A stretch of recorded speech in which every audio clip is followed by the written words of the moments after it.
আসসালামু আলাইকুম, সবাই কেমন আছেন? গরমকাল এবং শীতকাল দুইটা ভিন্ন তাপমাত্রার সময়। এই দুইটা কালেই আমাদের ওই যে আবহাওয়া থাকে, ওই আবহাওয়ার সাথে শরীর মানিয়ে নেওয়ার জন্য আমাদের খাদ্যাভ্যাসে কিছুটা পরিবর্তন করা জরুরি হয়ে পড়ে। যদি আমরা ওই আবহাওয়া অনুযায়ী সিজনাল যে খাবারগুলো পাওয়া যায় সেগুলো খেতে পারি, তাহলে ওই সময় আমাদের রোগ প্রতিরোধ ক্ষমতাটা বেড়ে যায়, খাবারটা হজম হতে সহজ হয় এবং আমরা সঠিকভাবে শক্তিটা পাই। যেমন গরমকালে আমাদের যেটা লক্ষ্য থাকে যে আমাদের শরীরের যেন একটু উষ্ণতাটা কম লাগে, ঠান্ডা ঠান্ডা ভাব থাকে এবং শরীরে হাইড্রেশন যেটা, হ্যাঁ, জলীয় অংশের পরিমাণ এবং ইলেকট্রোলাইট যেন সঠিকভাবে বজায় থাকে। তো এই লক্ষ্যগুলো পাওয়ার জন্য আমাদের খাদ্যাভ্যাস অনেক গুরুত্বপূর্ণ।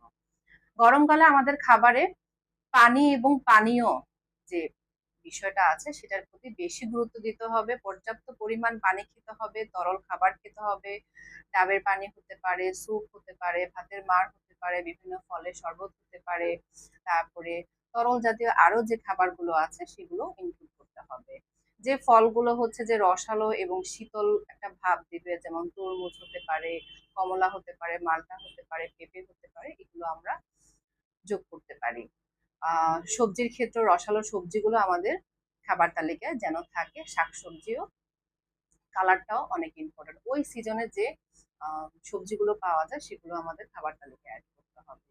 ঢিলেঢালা পোশাক পরতে হবে এবং আমাদের যে সারাদিনের যে কাজকর্মটা আছে সেটার সাথে খাবারের যে সামঞ্জস্য করে খাবার খেতে হবে। যে খাবারগুলো অ্যাভয়েড করতে হবে সেগুলো হচ্ছে যে অতিরিক্ত ভাজা পোড়া খাবার অ্যাভয়েড করতে হবে, প্রক্রিয়াজাত খাবার, অতিরিক্ত চিনি জাতীয় খাবার অ্যাভয়েড করতে হবে।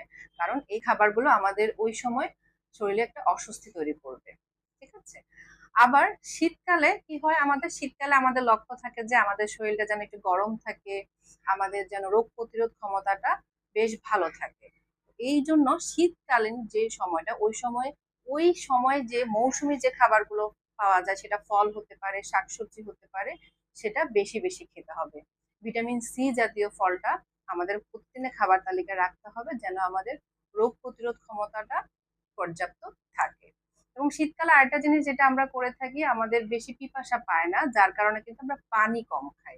কিন্তু আমাদের কিন্তু প্রতিদিনের যে শরীরের যে কাজগুলো আছে, ইন্টারনাল যে কাজগুলো আছে, বাইরের যে কাজগুলো আছে, আমাদের স্কিনের যে ইলাস্টিসিটিটা আছে সেটা রক্ষা করার জন্য পর্যাপ্ত পরিমাণ পানি বা তরল খাবারের প্রয়োজন শীতকালেও পড়ে।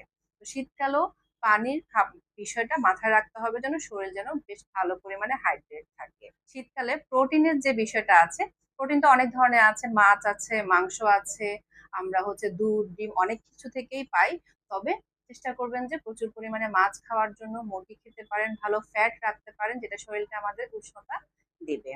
অর্থাৎ দুই সিজনে আমরা চেষ্টা করব সিজনাল খাবারগুলো খাওয়ার জন্য, এবং যে সিজনে যে শরীরের আমাদের লক্ষ্যগুলো আছে সেটা পূরণ করার জন্য খাদ্যাভ্যাসে যে পরিবর্তন করা দরকার সেগুলো যেন সঠিকভাবে করতে পারি সেটা খেয়াল রাখতে হবে। তাহলে আমরা সুস্থ থাকতে পারবো।